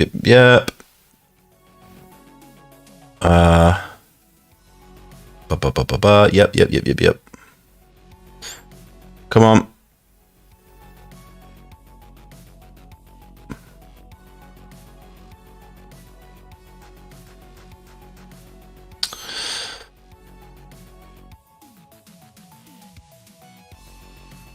No one knows precisely when the verdict will land. It could be days, weeks, or even months. Until then, the crypto industry must wait because anybody trying to predict the outcome is either going to be lucky or wrong. Okay, what's the next one saying? It climbs. Is there a reason for this? Nah, it just says it's climbed. That's it. All right. Well, we had to go. We'll see if we can find something. Cool. Well, that was exciting. Look at that. And if we go down into the hour, that's when you can really you can have fun with it. Look at that. Boom. So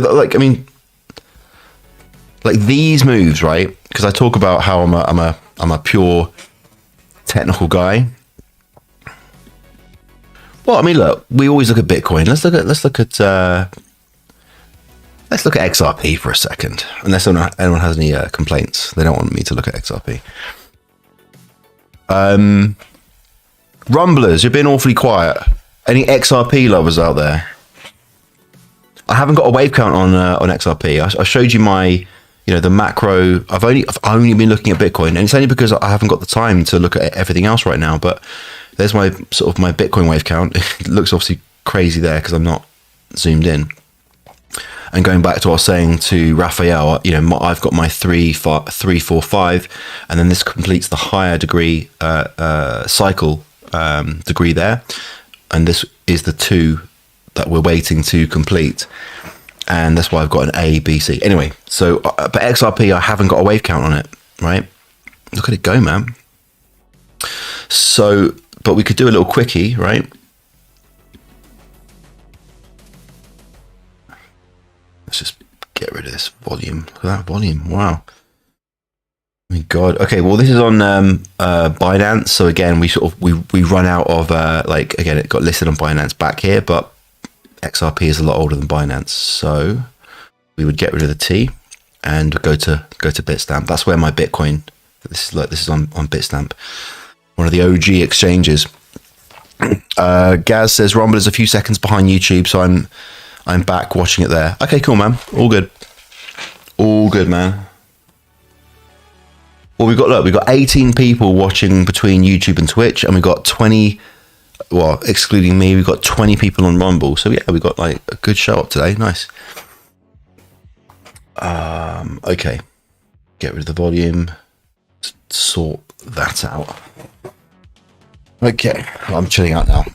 Having a good old look. So, see, one of the challenges with XRP when it comes to doing like a wave count, looking at patterns caused by crowd psychology, is something like, I don't know if this is still true because I haven't, I'm not an XRP fanboy, whatever. I haven't got like an XRP stack, but there was a period of time, and maybe that is still happening, when XRP was just selling XRP, funding itself, just dumping XRP on the market, and so there was this constant like selling pressure on the market, and it that is obviously going to corrupt the natural crowd psychology patterns that would otherwise emerge out of a freely trading market of thousands, tens, hundreds, thousands of people.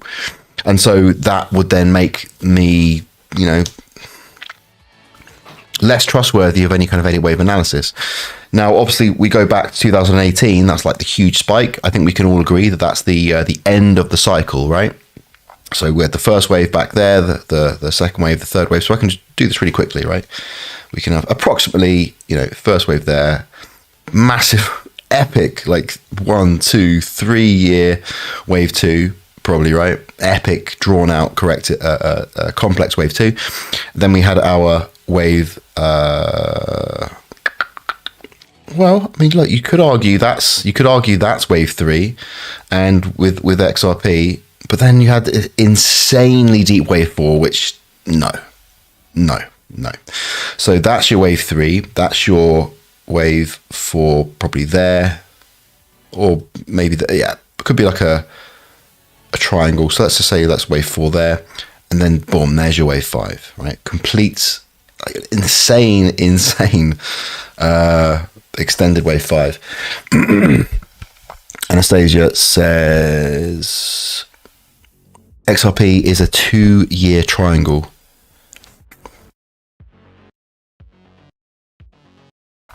Yeah, but I don't like labeling wave 2s as triangles. I hear what you're saying. I'll get to that in a second. Yeah, not possible to do wave count much on XRP. Price suppressed for years. Yeah, so I'm going to give it a go, but I'm not going to, get too excited about it. So if this is a correction, first of all, like what would other technical analysis be looking at? They'd be looking at a downtrend. That's what they'd be looking at as like a thing to break out of. And so until price gets to there, that will be like the big exciting moment when XRP breaks out of that sort of downtrend. That's not any wave principle or anything like that. It's just something that a lot of analysts would be looking at, right? Waiting for Bitcoin to break out of that downtrend. Anyway, I mean, look, just,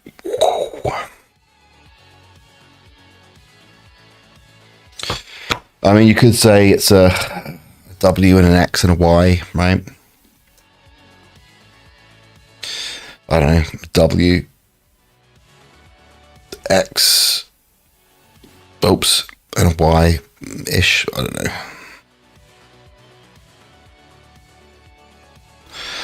I don't know, something like that. And this this degree isn't right. This would be primary, like that, and then that'd be the cycle. And because it would follow Bitcoin, right? That's when Bitcoin when that cycle ended as well. So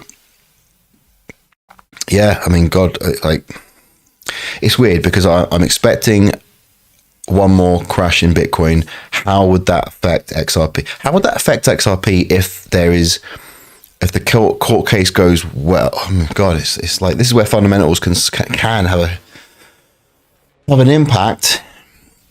But my thesis on fundamentals is that it either enhances or suppresses, but doesn't override the technicals unless the news is huge, like black swan event, like the pandemic situation that just crashed everything, or it's in a very low liquidity token, where the fundamentals are that there is a huge amount of tokens being dumped on a very small amount of buyers, and the price just collapses.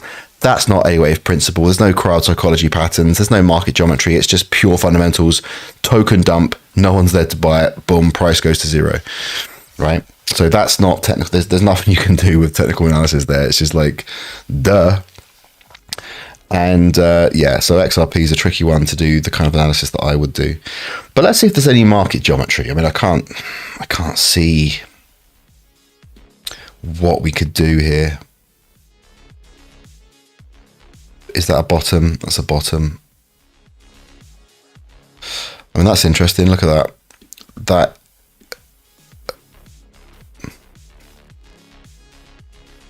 So price came up and found resistance on this median line, and that's when it exploded. And it's pinpointed to the bar, the moment where price has exploded as it comes out of this geometry. So maybe there is something interesting about that geometry. Okay, but let's that could just be luck, right? Let's just let's shift it. Also interesting. Let's go to modified shift.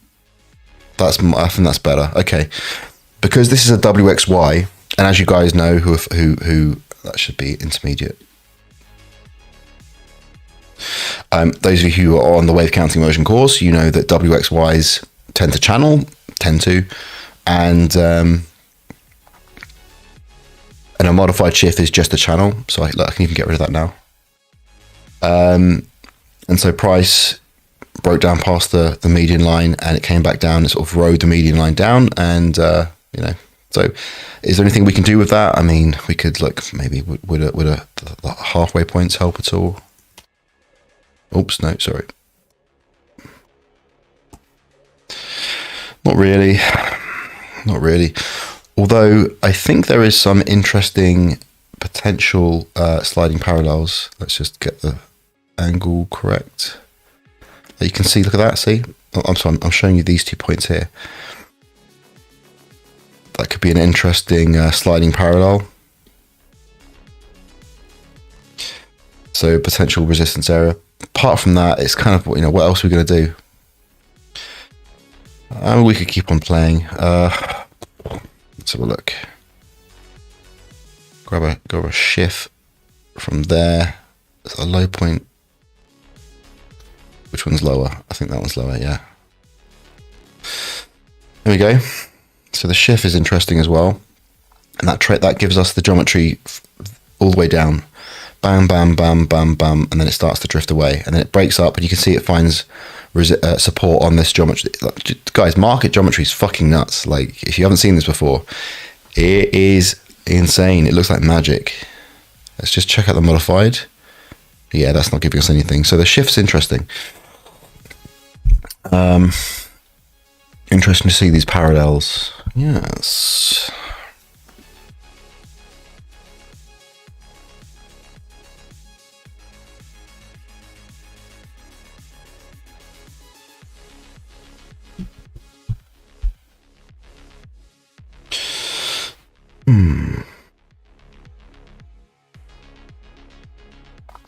And back here, obviously this doesn't help us now, but could we have gotten any help back here?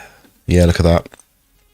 Hits the median line, upper parallel, breaks down, lower parallel, traces all the way back down, breaks through. Isn't that incredible? And it doesn't stop there. That's the thing. Once you've identified some market geometry, I mean, well, we don't know how far the geometry is going to extend. Yeah, it isn't really helpful in this case, but sometimes it can just keep on extending outwards, and you can see that all the way to the what's called the first warning line. Resistance breaks through. Yeah, how amazing is that? Let's change the color to a nice purple or something. So as that happened, because as price, this is what's so cool about this is this gives us a beautiful short. This is like a beautiful short entry because look, price breaks down. Clearly, a change of a trend, right? Price comes back up, doesn't achieve a higher high, breaks back down, and this second breakdown breaks this market structure here, right? See, it's like higher highs, higher lows, higher highs, higher lows. This point here, right? Higher highs, breaks down, and it breaks down below this higher high. It doesn't create a higher high; it creates a lower high, right? In fact, I've even got like a template for this. So a higher high. Higher high there, and let's make it dashed to show that it's been. Where's it fucking gone? What? Oh, I know why. Because it's not showing up in the daily. If I go to higher high and go to visibility, there we go, show up in the daily. And we want to break that. Oh.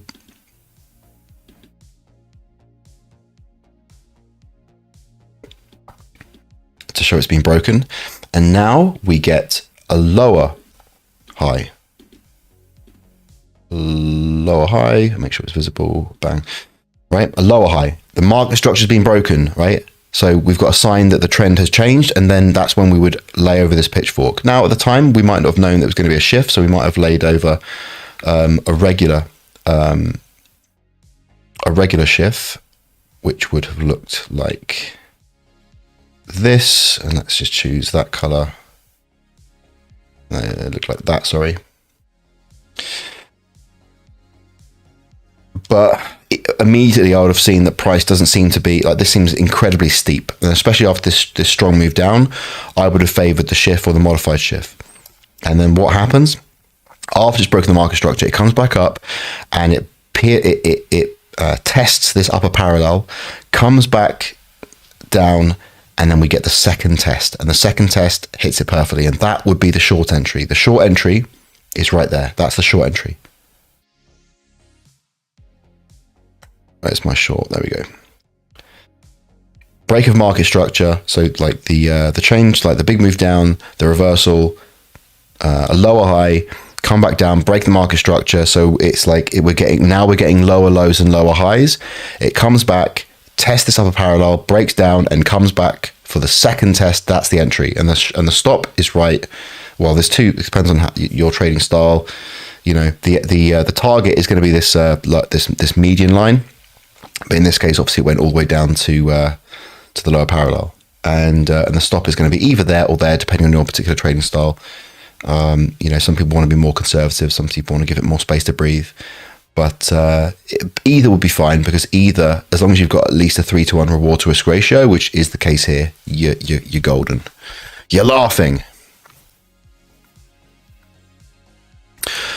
All right, it's 9:53 now, so that's enough for me. I'm going to wrap it up.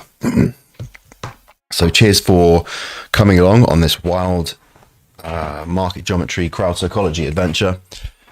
And it's Tuesday today, so we've got 2 more days, Thursday and Friday, and then that'll be it for the week, and then we'll come back next week.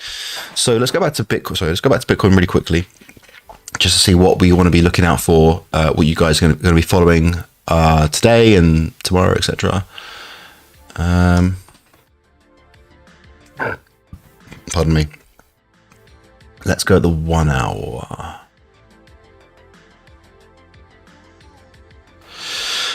Yeah, so that's what we're watching, right? We're looking at this. Is this an ending diagonal? Let's actually draw this out. What subminuet, a minuet. So are we looking at this as a 1, a 2, and maybe that's the 3?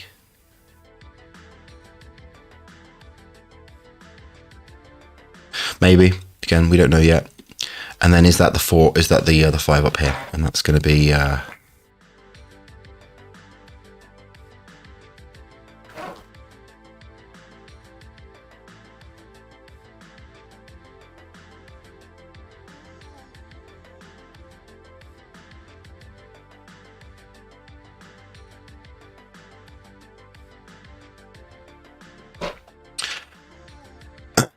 Can you guys see that? It's pretty faint on your screen, isn't it? So that's what we're looking out for. And if it does climb up, it's, you know, if that is what it does, it's going to be like, it's, you know, we'll wake up tomorrow morning. I will, in my time zone, to that, and then we'll be jumping on together at my time right there. Right, that's when we're jumping on tomorrow.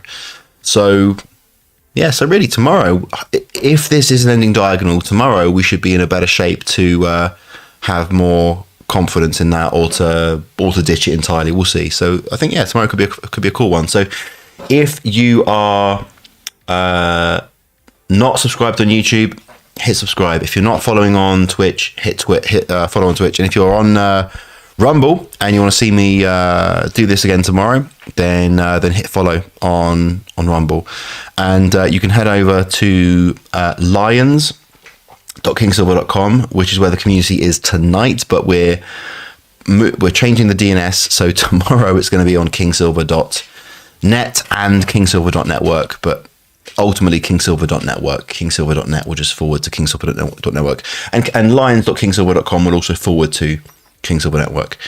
So it's going to be on Kingsilver Network. That's where our community is. That's where we share charts and we talk and we all that kind of stuff. And that's obviously where also the Kingsilver Academy courses are as well. And there's some free courses for those of you in Rumble. There's some free courses right there now. There is Start Your Crypto, which is your complete guide for starting in crypto, and there is Keep Your Crypto. Or did I rename it as Secure Your Crypto? I think it's still called Keep Your Crypto. And that is about how to protect your crypto assets from theft, scams, hacking, all that kind of stuff, like security. It's really cool. That's there for you. And I'm going to be adding another thing to that called Grow Your Crypto, but I just got to get around to doing that. So, wicked. That wraps up the Decentralist. And look, I know so far, apart from a little look at the news there, I know that all I've been doing is like, you know, talking about what's going on in a little bit with like the NFTs and stuff, and then I've been just all analysis.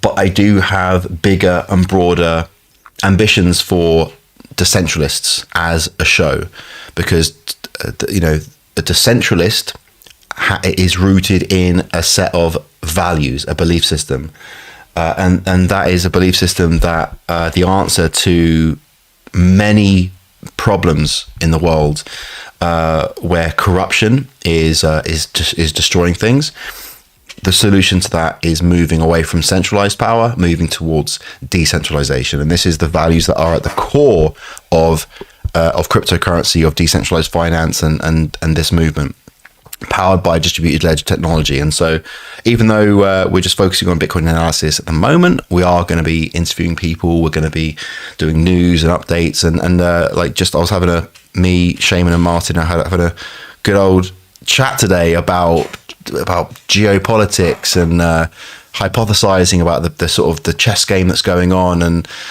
I was like, dude, this would be wicked content for the show, because we're talking about the problems that are going on in the world because of these centralized powers, you know, moving the chess pieces to try and consolidate their power, try and further centralize their control. You know, the Great Reset, the attempt, the you know, trying to move towards a more centrally controlled, planned global economy.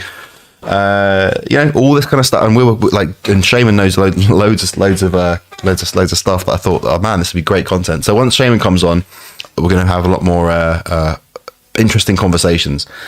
So that's it for tonight, or today if you're on a different time zone.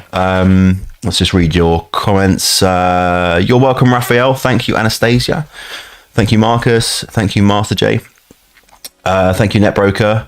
And if anyone's on Rumble want to say hello, now's your chance, and I'll read. I'll just read out your name, give you a nice little shout out. Anastasia says, "Is it a Moonbird NFT? Is it a Moonbird NFT a good buy in your opinion?" I've never heard of a Moonbird NFT. I don't know what that is. Is a Moonbird NFT a good buy in your opinion? Yeah, I can't answer that because I have no idea what a Moonbird NFT is. Sounds cool though. Moonbird. The cool name, Moonbird. Sorry, let's go back to here. So, wicked. All right, so we've got a bunch of people watching on today's one. So, I want 8 smileys. Oh, cheers, Gaz. Nice one. Yeah, Gaz is still on Rumble. Yeah, good night, Gaz. I want 8 smileys and these or emojis, and these emojis have to tell me what you think about the outlook of the world. Essentially, are you an optimist? Are you a pessimist? Do you think the world's going to go to shit? Are we going to go into World War III, or are we just going through a chaotic period or a period of crisis, which is in the book The Fourth Turning? Societies go through the cycles of crisis. I think it's called ascension, awakening, and then disillusion or something, or disintegration, and then back to the crisis. So according to his book, which he wrote in the 1990s, he predicted that right now we'd be in the crisis. So do you think that we're just going through a temporary crisis and out the other side is going to be sunshine, rainbows, hope, glory, success, abundance? Whatever that is, I want it reflected in a single emoji. And I want 8, otherwise I'm not leaving. Should I count the ones I've seen so far? Maybe I should. We'll see how many we get. Cheers, Gary. Thank you, Master J.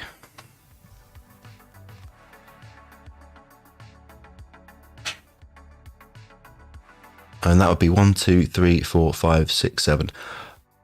Cheers, P Blom.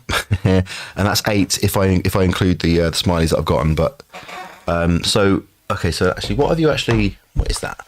Master J is that a piece of cheese? Master J. So Master J thinks it's going to be a cheesy. Gary's got like biting his nails, so he's not sure. P Blom has a cool cat. I think he thinks everything's gonna be fine. Shirley, is that a Dorito? Is that a Dorito? So I don't know what that means about your outlook on society. Marcus has an angry mask. I think that's he thinks it's all going to shit. I'm not sure. Tony is sad. Anastasia has stars. I think that means she thinks everything's gonna be fine.